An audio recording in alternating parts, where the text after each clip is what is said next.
എടാ ദുഷ്ടന്മാരെ, നീയൊക്കെ ചേർന്ന് ചെയ്തു കൂട്ടിയ മഹാപാതകങ്ങൾക്ക് കയ്യും കണക്കുകൊണ്ടോ മാപ്പില്ലാത്ത അപരാധപ്പണിയാണ് ആ ക്ഷേത്രത്തെ രാജ്യത്തിനകത്തും പുറത്തും ആയിരങ്ങളുടെ ആരാധനാവികാരമായ ഒരു പൂങ്കാവനത്തെ കമ്പോട് കമ്പ് ഇഞ്ചോടിഞ്ച് ആധികാരികം സമഗ്രം കട്ടുമുടിക്കാനാണ് മുടിഞ്ഞകൂട്ടത്തിന്റെ ശാസ്ത്രീയ ഗവേഷണം. ആ കൊള്ള അവസാനിപ്പിക്കണമെന്ന ഇച്ഛാശക്തിയിൽ സർക്കാർ അങ്ങ് ഇടപെട്ടതല്ല, ഏതെങ്കിലും ഓഡിറ്റിൽ കണ്ടെത്തിയതല്ല. 7 വർഷങ്ങൾക്കപ്പുറം അടിച്ചുമാറ്റൽ വിവരങ്ങൾ ദേവസ്വം ബോർഡ് അധമ പൊത്തുകളിൽ പൂഴ്ത്തിവെച്ചതാണ് അങ്ങേയറ്റം യാദൃശ്ചികമായി.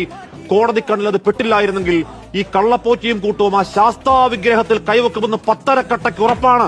അയ്യപ്പൻ എന്ന വികാരം അടുത്തുകൂടെ പോവാത്തവരാണ് വിശ്വാസികളുള്ള വിഷസർപ്പങ്ങൾ.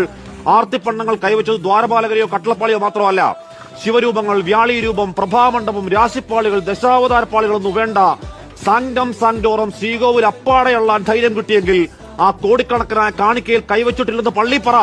അടൂർ പ്രകാശോ സോണിയാഗാന്ധിയോ മല്ലികാർജ്ജുൻ ഖാർഗെയോ ആരെന്ന് വെച്ചാൽ ചോദ്യം ചെയ്യണം. കുറ്റക്കാരെങ്കിൽ മുൻകാല പ്രാബല്യത്തിൽ മരണം വരെ തൂക്കണം. പക്ഷേ ഈ മാരക ക്ഷേത്രങ്ങൾ ആദ്യമുണ്ടായത് ആദ്യ പിണറായി സർക്കാർ കാലത്താണ്. ആ കൊള്ളയുടെ തുടർച്ചയ്ക്ക് നീക്കമുണ്ടായത് 2ാം പിണറായി കാലം എന്ന് മറന്നുകൊണ്ടാവരുത്.